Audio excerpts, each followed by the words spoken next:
Hello.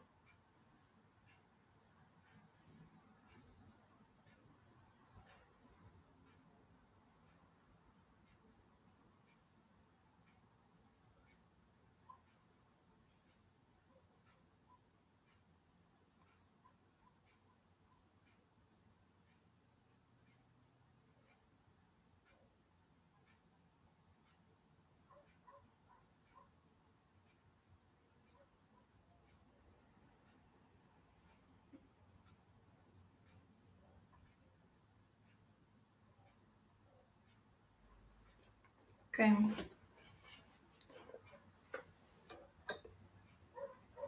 just going to start.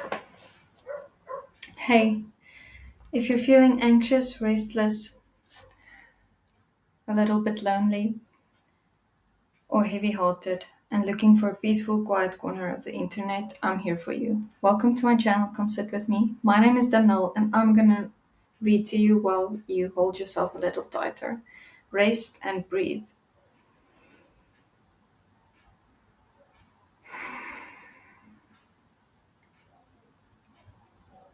If you're up for it, please send me an emoji in the chat box or the comment section so that I know that you're here. Or you can let me know what comforting beverage it is that you're having. Tonight I'm having my honey bush rooibos again. I had it with rice milk last week, which I don't normally do, but now when I went back to the cow's milk, it doesn't taste the same anymore. I don't know why. Okay. We're reading from The Secret Garden by Frances Hodgson Burnett.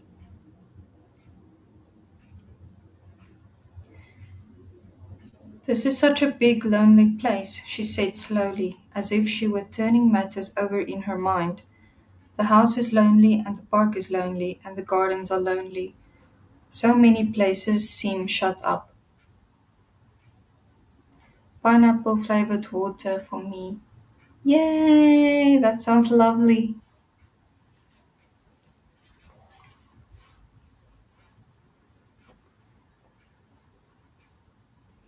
Is it from the Quelle?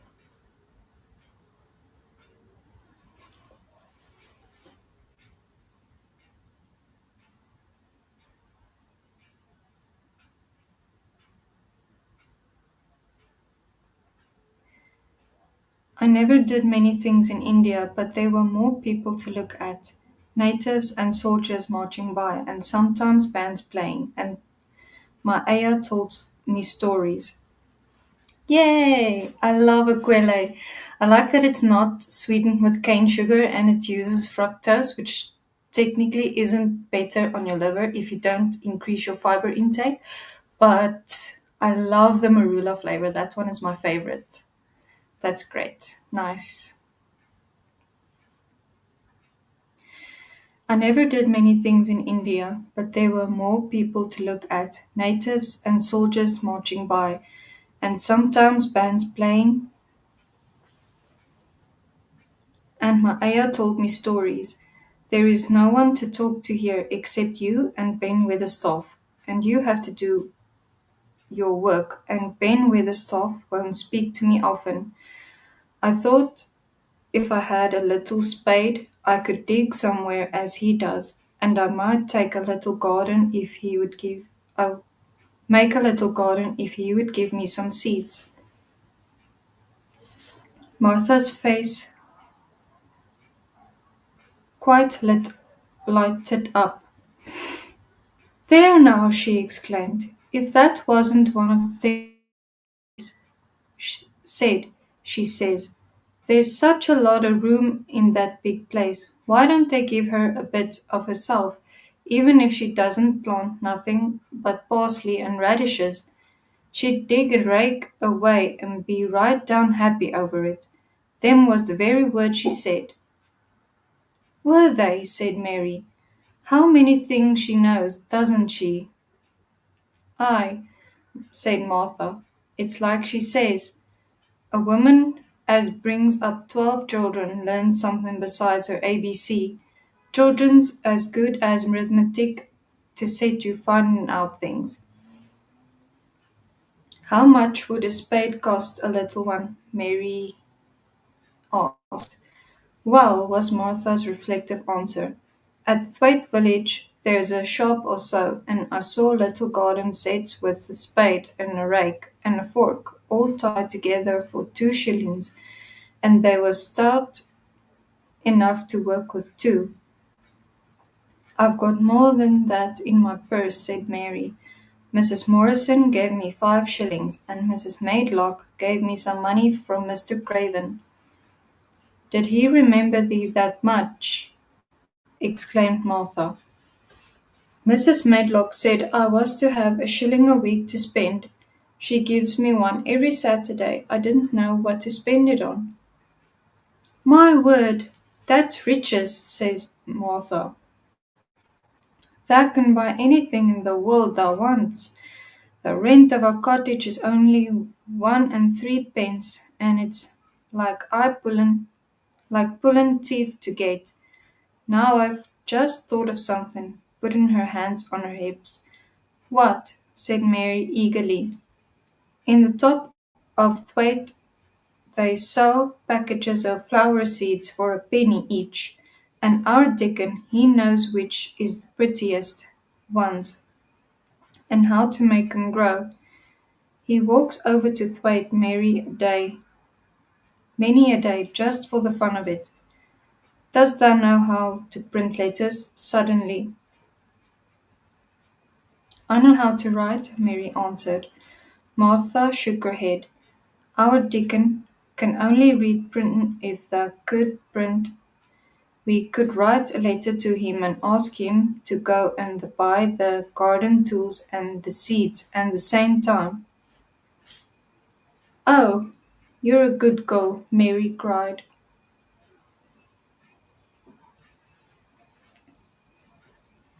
You are really. I didn't know you were so nice. I know I can print letters if I try. Let's ask Mrs. Medlock for a pen and ink and some paper. I've got some of my own, said Martha.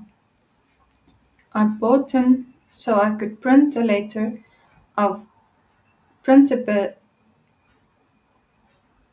I bought 'em so I could print a bit of a letter to mother of a Sunday. I'll go on and get it. She ran out of the room, and Mary stood by the fire and twisted her thin little hands together with sheer pleasure. If I have a spade, she whispered, I can make the earth nice and soft and dig up weeds. If I have seeds and can make flowers grow in the garden, won't be dead at all. It will come alive.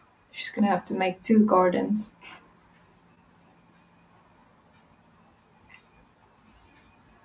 She did not go out again that afternoon because when Martha returned with her pen and ink and paper and was obliged to clear the table and carry the plates and dishes downstairs, and when she got into the kitchen, Mrs. Maidlock was there and told her to do something. So Mary waited for what seemed to her for a long time before she came back. Then it was a serious piece of work to write to Dickon. Mary had been taught very little because of her governess had disliked her too much to stay with her. She could not spell particularly well, but she found that she could print letters when she tried. This was the letter Martha dictated to her. My dear Dickon, this comes hoping to find you well as it leaves me at present. Miss Mary has plenty of money and will go to the Thwaite to buy her some flower seeds and a set of garden tools to make a flower bed. Pick the prettiest ones and easy to grow because she has never done it before and lived in India, which is different. Give my love to mother and every one of you. Miss Mary is going to tell me a lot more so that on my next day out you can hear about elephants and camels and gentlemen going hunting lions and tigers. Your loving sister, Martha Phoebe Sowerby. We'll put the money in the envelope, and I'll get the butcher boy to take it in his cart.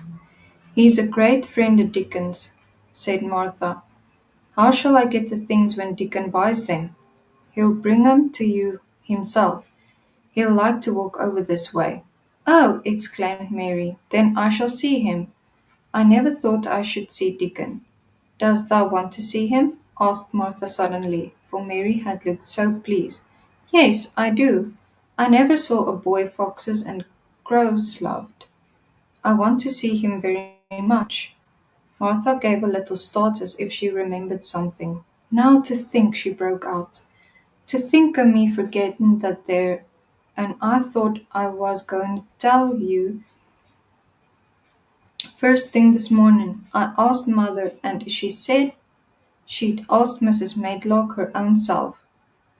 "Do you mean," Mary began, "what I said Tuesday?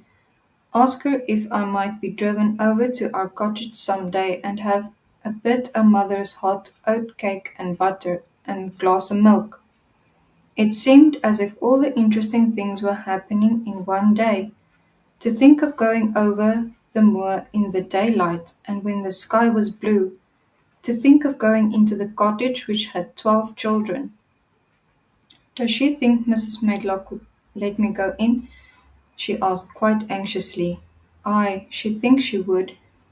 She knows what a tidy woman mother is, and how clean she keeps the cottage. If I went, I should see your mother as well as Dickon," said Mary, thinking it over and liking the idea very much. "She doesn't seem to be like the mothers in India." Her work in the garden and the excitement of the afternoon ended by making her feel quite quiet and thoughtful. Martha stayed with her until tea time, but they sat in comfortable quiet and talked very little. But just before Martha went downstairs for the tea tray, Mary asked a question. "Martha," she said, "has the scullery maid had the toothache again today?" Martha certainly started slightly. "What makes thee ask that?" she said. "Because when I waited so long for you to come back, I opened the door and walked down the corridor to see if you were coming, and I heard that far off crying, just as we heard it the other night. There isn't a wind today, so you see it couldn't have been the wind." "Aye," said Martha restlessly, "thou mustn't go walking about in corridors and listening. Mr. Craven would be that there angry there's no knowing what he'd do." "I wasn't listening," said Mary. "I was just waiting for you, and I heard it. That's 3 times." "My word! There's Mrs. Medlock's bell," said Martha, and she almost ran out of the room. "It's the strangest house any one ever lived in," said Mary drowsily, as she dropped her head on the cushioned seat of the armchair near her. Fresh air and digging and skipping rope had made her feel so comfortably tired that she fell asleep. Chapter 10. Dickon. The sun shone down for nearly a week on the secret garden. The secret garden was what Mary called it when she was thinking of it. She liked the name, and she liked still more the feeling that when its beautiful old walls shut her in, no one knew where she was.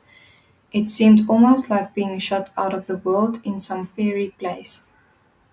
The few books she had read and liked had been fairy story books, and she had read of secret gardens in some of the stories. Sometimes people went to sleep in them for 100 years, which she had thought must be rather stupid. She had no intention of going to sleep, and in fact she was becoming wider awake every day which passed at Misselthwaite. She was beginning to like to be outdoors. She no longer hated the wind but enjoyed it. She could run faster and longer, and she could skip to 100. The bulbs in the secret garden must have been much astonished. Such nice clear places were made round them, that they had all the breathing space they wanted, And really, if Mistress Mary had known it, they began to cheer up under the dark earth and work tremendously. The sun could get at them and warm them, and when the rain came down, it could reach them at once. So they began to feel very much alive. Mary was an odd, determined little person, and now she had something interesting to be determined about. She was very much absorbed indeed. She worked and dug and pulled up weeds steadily, only becoming more pleased with her work every hour instead of tiring of it. It seemed to her like a fascinating sort of play. She found many more of the sprouting pale green points than she had ever hoped to find. They seemed to be starting up everywhere, and each day she was sure she found tiny new ones, some so tiny that they barely peeped above the earth. There were so many that she remembered what Martha had said about the snowdrops by the thousands, and about bulbs spreading and making new ones.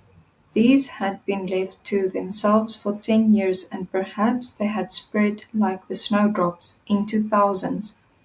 She wondered how long it would be before they showed that they were flowers. Sometimes she stopped digging to look at the garden and tried to imagine what it would be like when it was covered with thousands of lovely things in bloom. During that week of sunshine, she became more intimate with Ben Weatherstaff. She surprised him several times by seeming to start up beside him as if she sprang out of the earth. The truth was that she was afraid that he would pick up his tools and go away if he saw her coming, so she always walked toward him as silently as possible, but in fact he did not object to her as strongly as he had at first. Perhaps he was secretly rather flattered by her evident desire for his elderly company. Then, also, she was more civil than she had been. He did not know that when she first saw him, she spoke to him as she would have spoken to a native, and had not known that a cross, sturdy old Yorkshireman was not accustomed to salaam to his masters, and be merely commanded by them to do things. "Fart like the robin," he said to her one morning when he lifted his head and saw her standing by him. "I never knows when I shall see thee, or which side thou come from." "He's friends with me now," said Mary. "That's like him," snapped Ben Weatherstaff, "makin' up the women folk just for vanity and flightlessness. There's nothin' he wouldn't do for the sake o' showin' off and flirtin' his tail feathers. He's just as full o' pride as an egg's full o' meat." He very seldom talked much, and sometimes did not even answer Mary's questions except by a grunt, but this morning he said more than usual. He stood up and rested one hobnailed boot on the top of his spade while he looked her over. "How long has that been here?" he jerked out. "I think it's about a month," she answered. "Tha's beginning to do Sylvia credit," he said. "Tha's a bit fatter than tha was, and tha's not quite so yeller. Tha looked like a young plucked crow when tha first come into the garden. Thinks I to myself, I never set eyes on an uglier, sour-faced young 'un." Mary was not vain, and as she had never thought much of her looks, she was not greatly disturbed. "I know I'm fatter," she said. "My stockings are getting tighter, and they used to make wrinkles. There's the robin, Ben Weatherstaff." There indeed was the robin, and she thought he looked nicer than ever. His red waistcoat was as glossy as satin, and he flirted his wings and tail and tilted his head and hopped about with all sorts of lively graces. He seemed determined to make Ben Weatherstaff admire him, but Ben was sarcastic. "Ay, thou art," he said. "Thou can put up with me for a bit sometimes, when thou's got no one better. Thou's been reddening up thy waistcoat and polishing thy feathers this 2 weeks. I know what thou's up to. Thou's courting some bold young madam, somewhere telling thy lies to her about thy finest cock robin on Misselmore and ready to fight all the rest of them." "Oh, look at him!" exclaimed Mary. The robin was evidently fascinating. Bold mood. He hopped closer and closer and looked at Ben Weatherstaff more and more engagingly. He flew on to the nearest currant bush and tilted his head and sang a little song right at him. "Thou think'st thou'll get over me by doing that," said Ben, wrinkling his face up in such a way that Mary felt sure he was trying not to look pleased. "Thou thinks no one can stand out against thee, that's what thou thinks." The robin spread his wings. Mary could scarcely believe her eyes. He flew right up to the handle of Ben Weatherstaff's spade and alighted on the top of it. Then the old man's face wrinkled itself slowly into a new expression. He stood still as if he were afraid to breathe, as if he would not have stirred for the world, lest his robin should start away. He spoke quite in a whisper. "Well, I'm danged," he said as softly as if he were saying something quite different. "Thou does know how to get an out chap, thou does. Thou's fair unearthly, thou's so knowin'." And he stood without stirring, almost without drawing his breath, until the robin gave another flirt to his wings and flew away. Then he stood looking at the handle of the spade as if there might be magic in it, and then he began to dig again and said nothing for several minutes. But because he kept breaking into a slow grin now and then, Mary was not afraid to talk to him. "Have you a garden of your own?" she asked. "No, I'm bachelder an old lodge and with Martin at the gate." "If you had one," said Mary, "what would you plant?" "Cabbages and taters and onions." "But if you wanted to make a flower garden," persisted Mary, "what would you plant?" "Bulbs and sweet-smelling things, but mostly roses."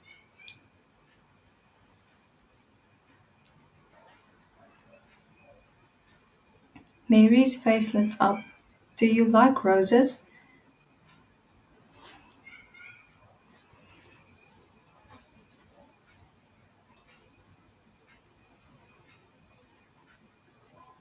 she said.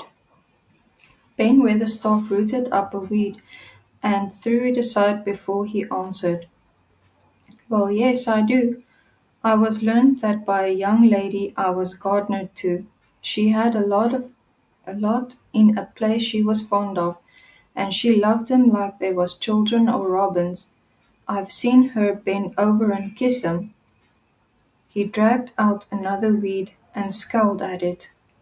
"They were so much as 10 year ago." "Where is she now?" asked Mary, much interested. "Heaven," he answered, and drove his spade deep into the soil. "According to what parson says."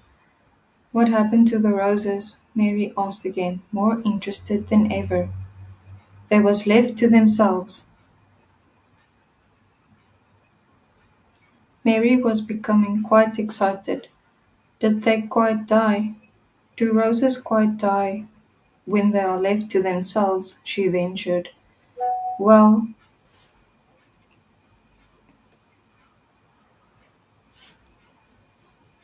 I'd got to like 'em, and I liked her, and she liked 'em," Ben Weatherstaff admitted reluctantly. "Once or twice a year I'd go and work at 'em a bit, prune 'em and dig in about the roots. They run wild." but they was in rich soil, so some of 'em lived. When they have no leaves and look grey and brown and dry, how can you tell whether they are dead or alive? Inquired Mary. Wait till the spring gets in. Wait till the sun shines and the rain falls on the sunshine, and then they'll find out. How? How? Cried Mary, forgetting to be careful.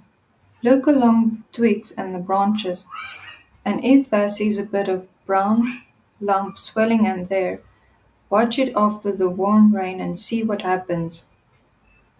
He stopped suddenly and looked curious at her eager face. Why does thou care so much about roses and such, all of a sudden? He demanded. Mistress Mary felt her face grow red. She was almost afraid to answer. I I want to play that I have a garden of my own, she stammered. I there is nothing for me to do. I have nothing, and no one.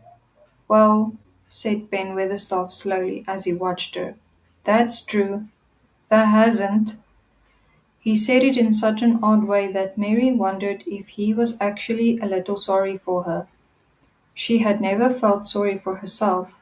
She had only felt tired and cross because she disliked people and things so much.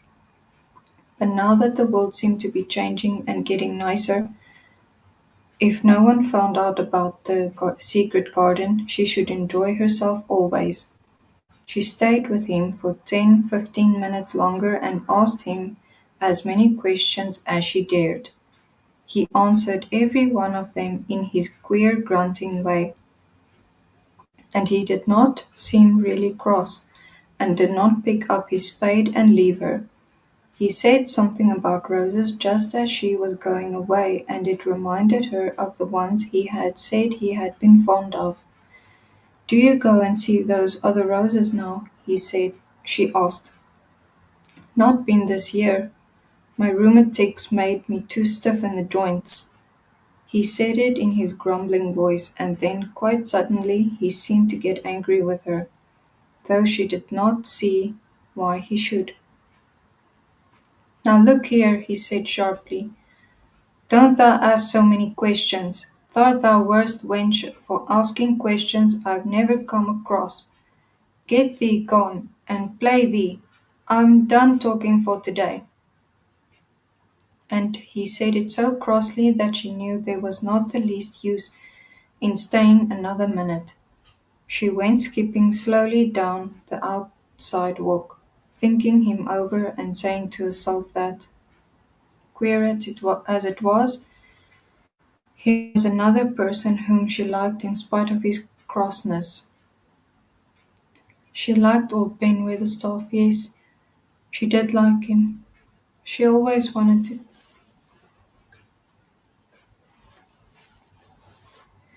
She always wanted to try to make him talk to her.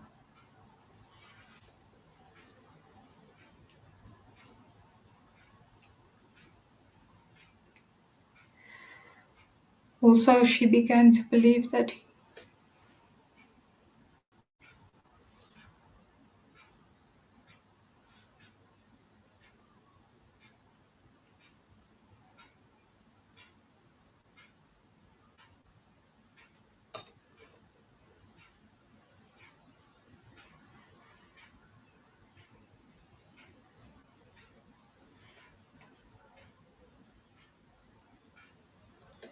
Also she began to believe that he knew everything in the world about flowers. There was laurel-hedged walk which curved round the secret garden and ended at the gate which opened into a wood in the park. She thought she would slip round this walk and look into the wood and see if there were any rabbits hopping about. She enjoyed skipping very much, and when she reached the little gate she opened it and went through, because she heard a low, peculiar whistling sound and wanted to find out what it was. It was a very strange thing indeed. She quite caught her breath as she stopped to look at it. A boy was sitting under a tree with his back against it, playing on a rough wooden pipe. He was funny-looking boy, about 12. He looked very clean and his nose turned up, and his cheeks were as red as poppies, and never had Mistress Mary seen such a round and such blue eyes in any boy's face. On the trunk of the tree he leaned against, a brown squirrel was clinging and watching him, and from behind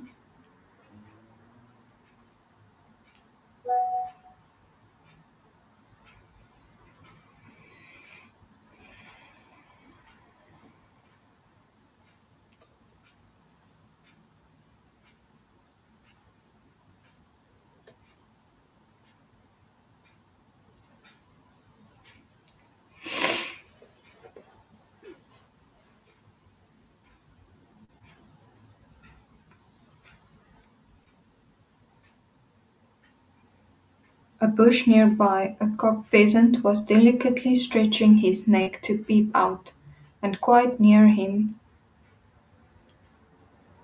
were two rabbits sitting up and sniffling with tremulous noses, and actually it appeared as if they were all drawing near to watch him and listen to the strange low little call his pipe seemed to make. When he saw Mary, he held up his hand and spoke to her in a voice almost as low as rather like his piping. "Don't thou move," he said. "I'd flight them."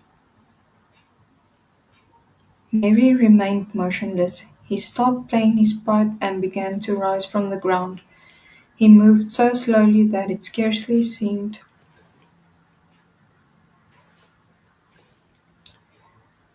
as though he were moving at all. But at last he stood on his feet, and then the squirrel scampered back into the branches of his tree. The pheasant with his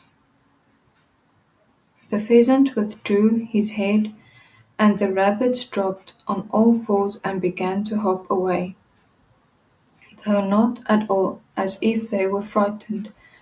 "I'm Deacon," the boy said. "I know thou Miss Mary." Then Mary realized that somehow she had known at first that he was Deacon. Who else could have been charming rabbits and pheasants as the natives charm snakes in India? He had a wide, red, curving mouth, and his smile spread all over his face. "I got up slow," he explained, "because if thou makes a quick move, it startles them. A body has to move gentle and speak low when wild things is about." He did not speak to her as if they had never seen each other before, but as if he knew her quite well. Mary knew nothing about boys, and she spoke to him a little stiffly because she felt rather shy. "Did you get Martha's letter?" she asked. He nodded his curly, rust-colored head. "That's why I come."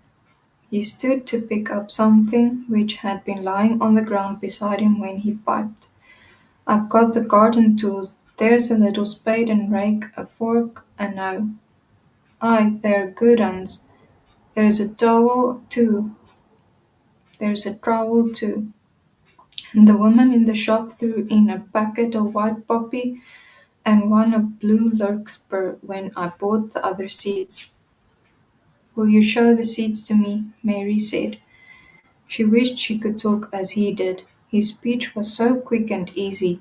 It sounded as if he liked her and was not the least afraid she would not like him, though he was only a common Moor boy, in patched clothes with a funny face and rough, rusty red head.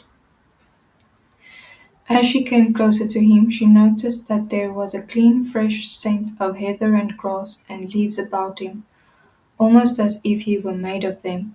She liked it very much, and when she looked into his funny face, with the red cheeks and blue eyes, she forgot that she felt shy. "Let us sit down on the log and look at them," she said. They sat down and took a clumsy little brown paper package out of his coat pocket. He untied the string, and inside there were ever so many neater and smaller packages with a picture of a flower on each one. "There's a lot of mignonette and poppies," he said.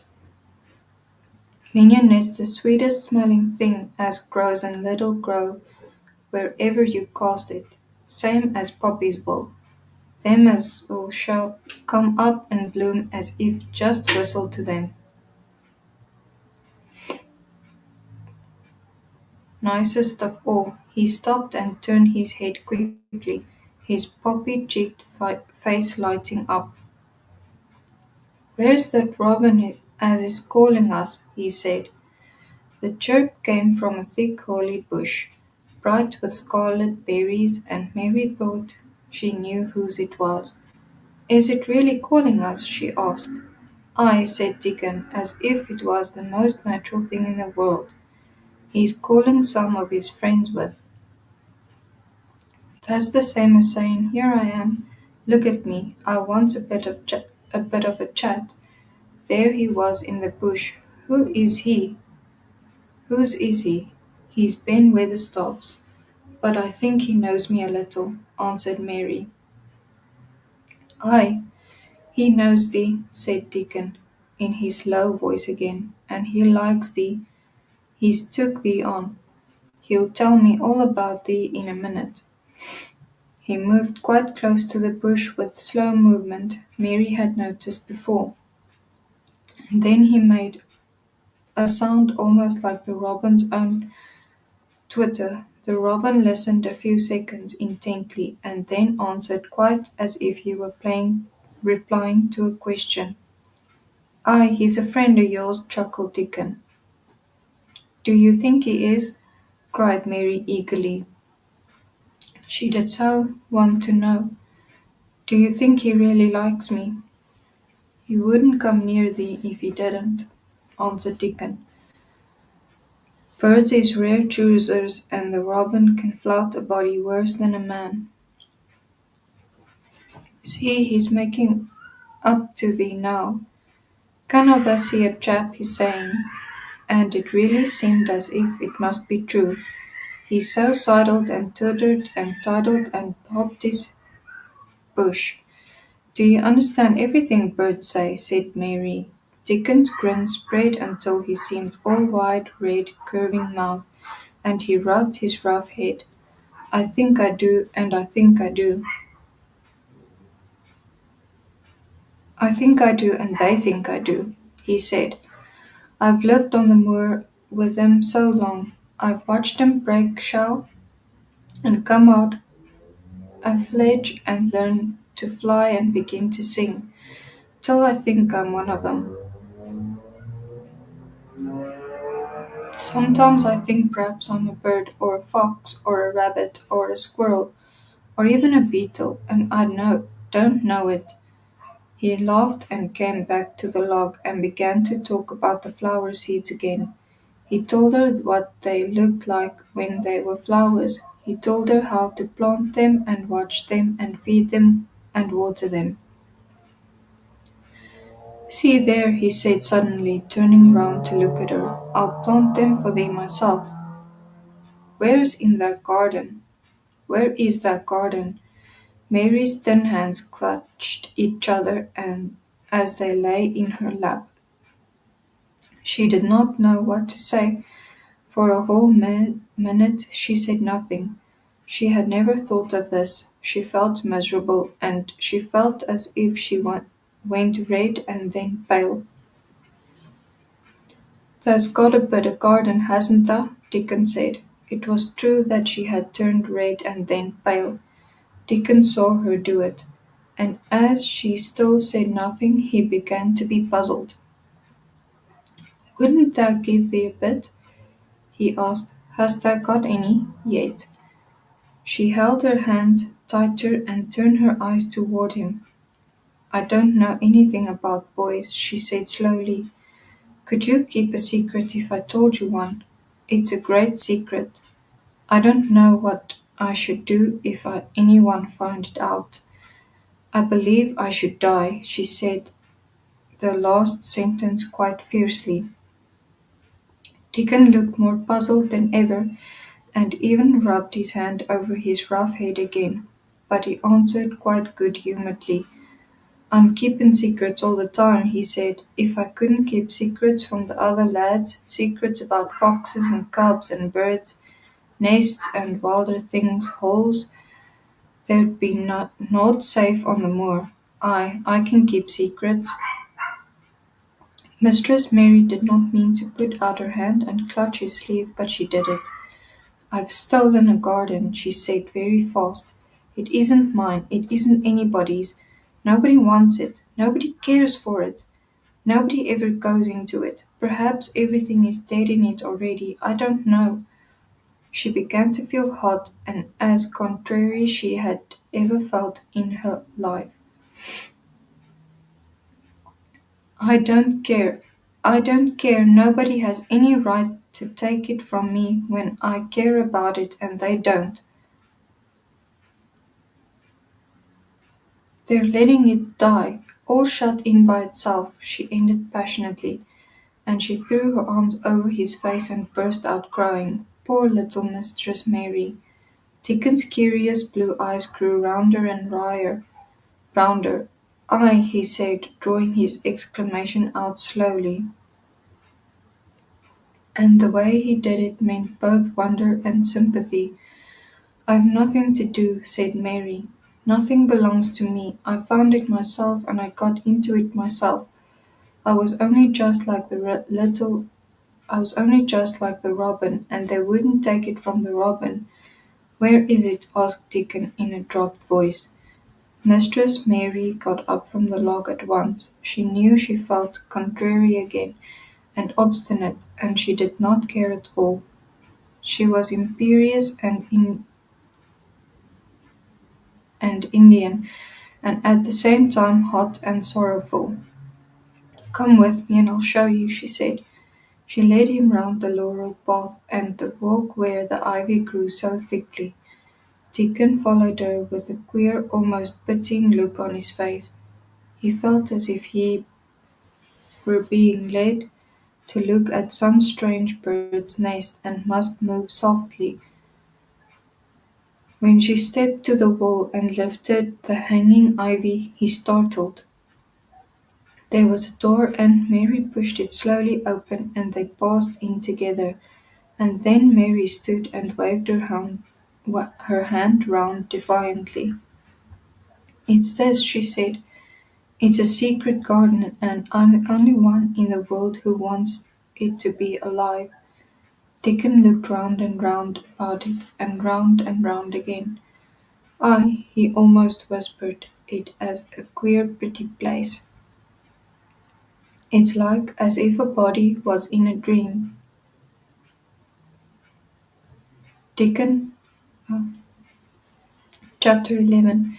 Nest of the Missel Thrush. For 2 or 3 minutes he stood looking round him, while Mary watched him, and then he began to walk about softly, even more lightly than Mary had walked the first time she had found herself inside the four walls. His eyes seemed to be taking in everything.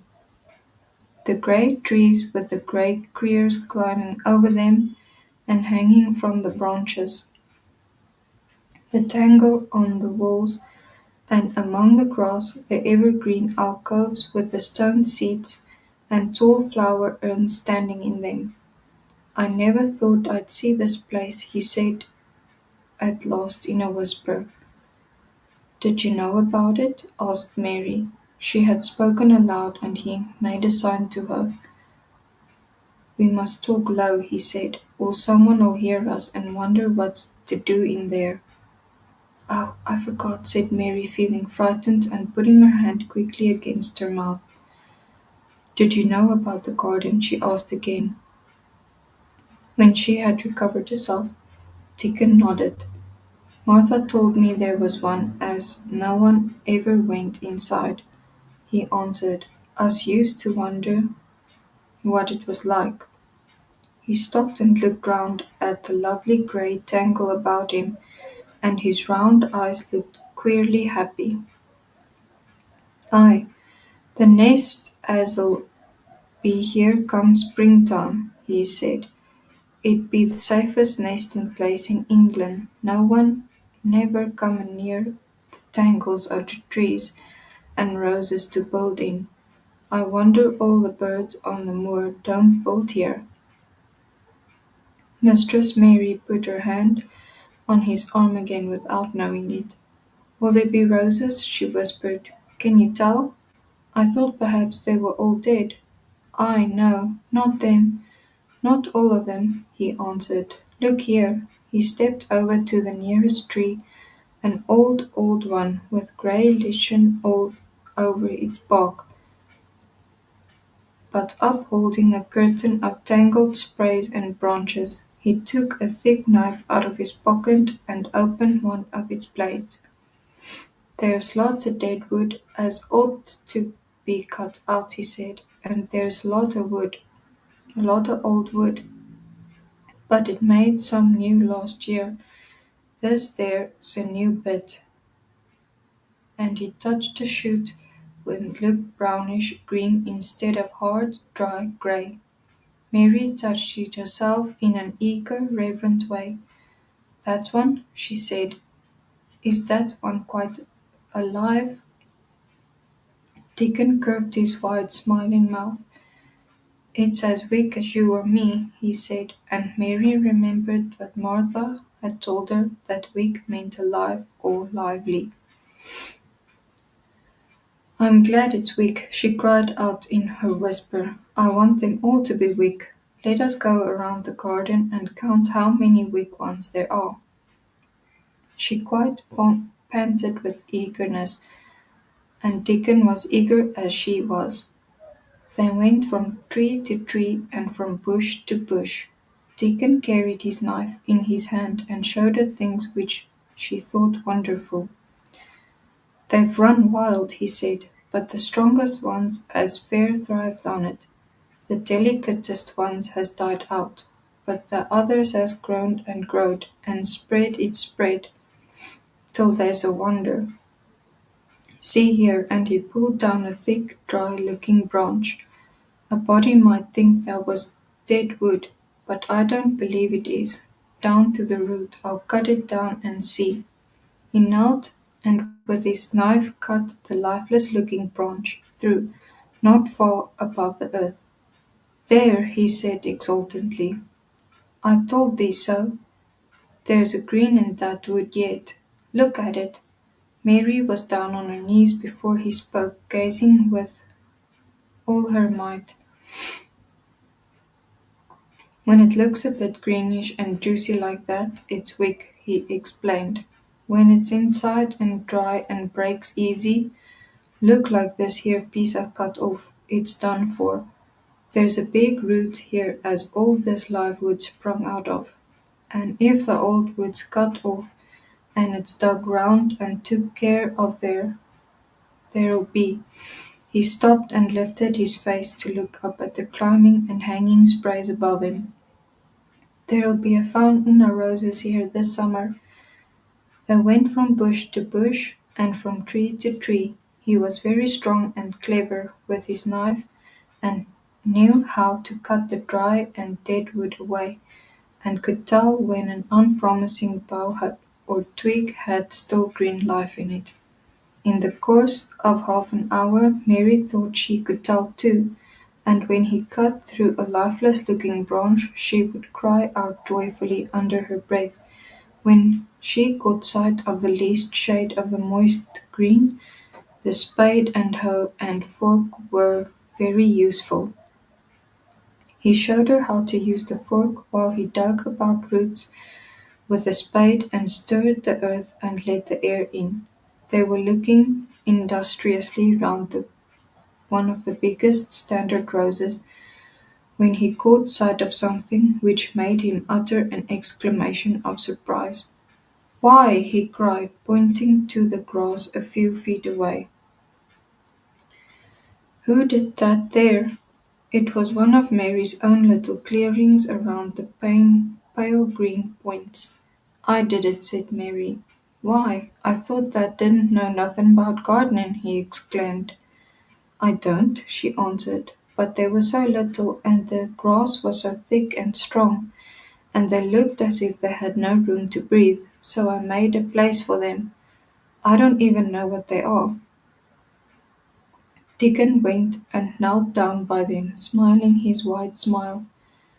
"Thou was right," he said, "a gardener could have told thee better. They'll grow now like Jack's beanstalk.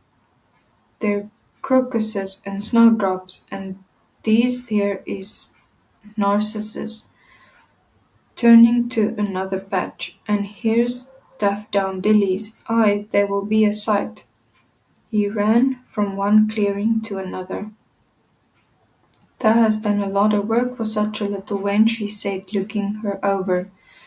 "I'm growing fatter," said Mary, "and I'm growing stronger. I used to always be tired. When I dig, I'm not tired at all. I like to smell the earth when it's turned up. It's rare good for thee," he said, nodding his head wisely. "There's naught as nice as the smell of good clean earth, except the smell of fresh growing things when the rain falls on them. I get out the moor many a day when it's raining, and I lie under a bush and listen to the soft swisher drops on the heather, and I just sniff and sniff. My nose end hair quivers like a rabbit's, mother says." "Do you ever catch a cold?" inquired Mary, gazing at him wonderingly. She had never seen such a funny boy or such a nice one. "Not me," he said, grinning. "I never catched cold since I was born. I wasn't brought up nesh enough. I've chased about the moor in all weathers, same as the rabbits does. Mother says I've snipped up too much fresh air for 12 a year to ever get to snifflin' with cold. I'm as tough as a white thorn knobstick." He was working all the time he was talking, and Mary was following him and helping him with her fork or the trowel. "There's a lot of work to do here," he said once, looking about quite exultantly. "I will come again and help to do it. Will you come again and help me do it?" Mary begged. "I'm sure I can help too. I can dig and pull up weeds and do whatever you tell me." "Oh, do come, Dickon." "I'll come every day if thou wants me, rain or shine," he answered stoutly. "It's the best fun I ever had in my life, shut in here and waking up a garden." "If you will come," said Mary, "if you will help me to make it alive, I don't know what I'll do," she ended helplessly. "What could you do for a boy like that?" "I'll tell thee what they'll do," said Dickon with his happy grin. "They'll get fat and they'll get as hungry as a young fox, and they'll learn how to talk to the robin same as I do. We'll have a lot of fun." He began to walk about, looking up in the trees and at the walls and bushes with a thoughtful expression. "I wouldn't want to make it look like a gardener's garden, all clipped and spick and span, would you?" he said. "It's nicer like this with things running wild and swinging and catching hold of each other." "Don't let us make it tidy," said Mary anxiously. It wouldn't seem like a secret garden if it was tidy." Dickon stood rubbing his rusty head with a rather puzzled look. "It's a secret garden sure enough," he said, "but seems like someone besides the robin must have been in it since it was shut up 10 year ago."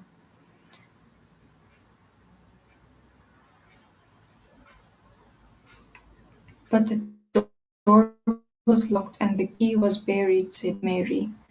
"No one could get in." "That's true," he answered.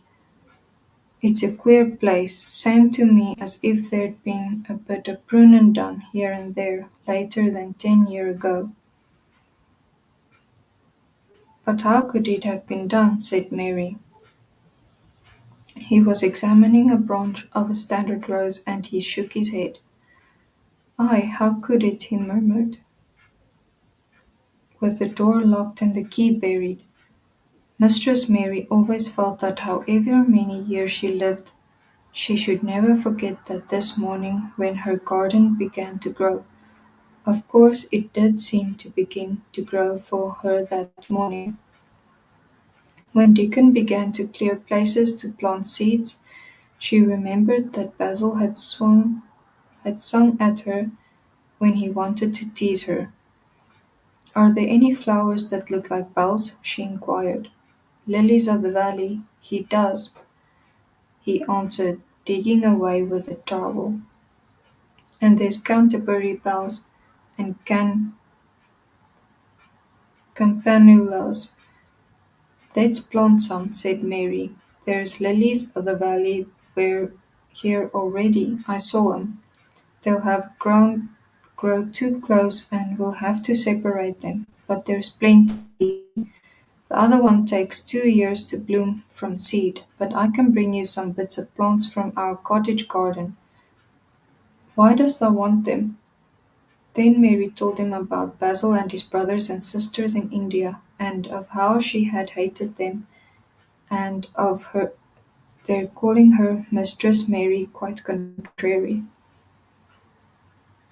"They used to dance round and round sing at me," they sang, "Mistress Mary quite contrary. How does your garden grow? With silver bells and cockle shells, then marigolds all in a row." I just remembered it and made me wonder if they were really flowers like silver bells. She frowned a little and gave her trowel a rather spiteful dig into the earth. "I wasn't as contrary as they were," but Dickon laughed. "Aye," he said, and he crumbled the rich black soil, and she saw he was sniffing up the scent of it. "There doesn't seem to be no need for no one to be contrary when there's flowers and such like and such lots of friendly wild things running about, making homes for themselves, or building nests and singing and whistling does there." Mary, kneeling by him holding the seeds, looked at him and stopped frowning. "Dickon," she said, "you are as nice as Martha said you were. I like you, and you make a fifth person. I never thought I should like 5 people." Dickon sat up on his heels as Martha did when she was polishing the grate. He did look funny and delightful, Mary thought, with his round blue eyes and red cheeks and happy-looking turned-up nose. "Only 5 folks as thou like," he said. "Who is the other 4?" "Your mother and Martha," Mary checked them off her fingers, "and the Robin and Ben Weatherstaff." Dickon laughed so that he was obliged to stifle the sound by putting his arm over his mouth. "I know thou thinks I'm a queer lad," he said, "but I think that the queerest little lass I ever saw." Then Mary did a strange thing. She leaned toward and asked him a question she had never dreamed of asking anyone before, and she tried to ask it in Yorkshire because that was his language, and in India a native was always pleased if he knew his speech. "Dost thou like me?" she said. "Aye," he answered heartily, "that I does. I likes thee wonderful, and so does the robin, I do believe." "That's 2 then," said Mary. "That's 2 for me." And then they began to work harder than ever and more joyfully. Mary was startled and sorry when she heard the big clock in the courtyard strike the hour of her midday dinner. "I shall have to go," she said mournfully. "And you will have to go too, won't you?" Dickon grinned. "My dinner is easy to carry about with me," he said. "Mother always lets me put a bit of something in my pocket." He picked up his coat from the grass and brought out of the pocket a lumpy little bundle tied up in a quite clean, coarse blue and white handkerchief. It held two thick pieces of bread with a slice of something laid between them. "It's oftenest naught but bread," he said, "but I've got a fine slice of fat bacon with it today." Mary thought it looked a quite queer dinner, but he seemed ready to enjoy it. "Run on and get thy victuals," he said. "I'll be done with mine first. I'll get some more work done before I start back home." He sat down with his back against a tree. "I'll call the robin up," he said, "and give him the rind of bacon and to pick at. They likes a bit of fat, wonderful." Mary could scarcely bear to leave him. Suddenly it seemed as if he might be sort of wood fairy who might be gone when she came into the garden again. He seemed too good to be true. She went slowly halfway to the door in the wall and then she stopped and went back. "Whatever happens, you never would tell," she said. His poppy-colored cheeks were distended with his first bite of bread and bacon, but he managed to smile encouragingly. "If thou was a missile thrush and showed me where thy nest was, dost thou think I'd tell anyone? Not me," he said. "Thou're safe as a missile thrush." And she was quite sure she was. Chapter 12. Might I have a bit of earth? Mary ran so fast that she was rather out of breath when she reached her room. Her hair was ruffled on her forehead and her cheeks were bright pink. Her dinner was waiting on the table and Martha was waiting near it. "That's a bit late," she said. "Where has thou been?" "I've seen Dickon," said Mary. "I've seen Dickon." "I knew he'd come," said Martha exultantly. "How dost thou like him?" "I think I think he's beautiful," said Martha in a determined voice. Martha looked rather taken aback, but she looked pleased too. "Well," she said, "he's the best lad as ever was born, but as never thought he was handsome. His nose turns up too much." "I like it to turn up," said Mary. "And his eyes is so round," said Martha, a trifle doubtful, "though they're a nice colour." "I like them round," said Mary, "and they are exactly the colour of the sky over the moor." Martha beamed with satisfaction. "Mother says he made them that colour with always looking up at the birds and the clouds. But he has got a big mouth, hasn't he now?" "I love his big mouth," said Mary obstinately. "I wish mine were just like it." Martha chuckled delightedly. "I'd look rare and funny in that bit of a face," she said, "but I knowed it would be that way when thou saw him." "How did thou like the seeds and the garden tools? How did you know he brought them?" asked Mary. I never thought of him not to bringin' 'em. He'd be sure to bring 'em if they was in Yorkshire. He's such a trusty lad." Mary was afraid that she might begin to ask difficult questions, but she did not. She was very much interested in the seeds and gardening tools, and there was only one moment when Mary was frightened. This was when she began to ask where the flowers were to be planted. "Who did thou ask about it?" she inquired. "I haven't asked anybody yet," said Mary, hesitating. "Well, I wouldn't ask head gardener. He's too grand, Mr. Roach is." "I've never seen him," said Mary. "I've only seen under gardeners and Ben Weatherstaff." "If I was you, I'd ask Ben Weatherstaff," advised Martha. "He's not half as bad as he looks, for all he's so crabbed. Mr. Craven let him do what he likes because he was here when Mrs. Craven was alive, and he used to make her laugh. She liked him. Perhaps he'd find you a corner somewhere." out of the way. It was out of the way and no one wanted it. No, if it was out of the way and no one wanted it, no one could mind my having it, could they? Mary said anxiously. There wouldn't be no reason, answered Martha. You wouldn't do no harm. Mary ate her dinner as quickly as she could, and when she rose from the table she was going to run to her room to put on her hat again, but Martha stopped her. I've got something to tell you, she said. I thought I'd let you eat your dinner first. Mr. Craven came back this morning, and I think he wants to see you. Mary turned quite pale. Oh, she said. Why? Why? He didn't want to see me when I came. I heard Pitcher say he didn't. Well, explained Martha. Mrs. Medlock says it's because of mother. She was walking up to Thwaite Village and she met him.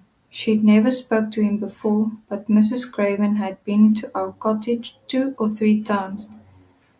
He'd forgotten, but mother hadn't, and she had made bold to stop him.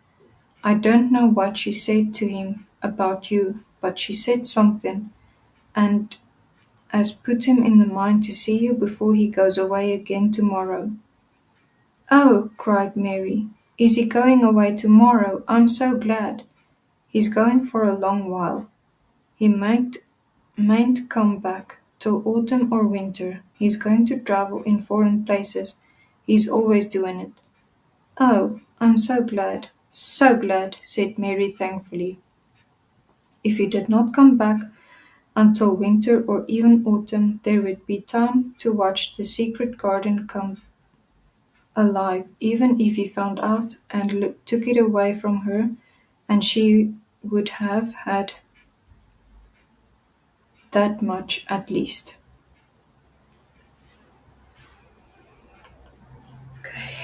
Until there for this evening.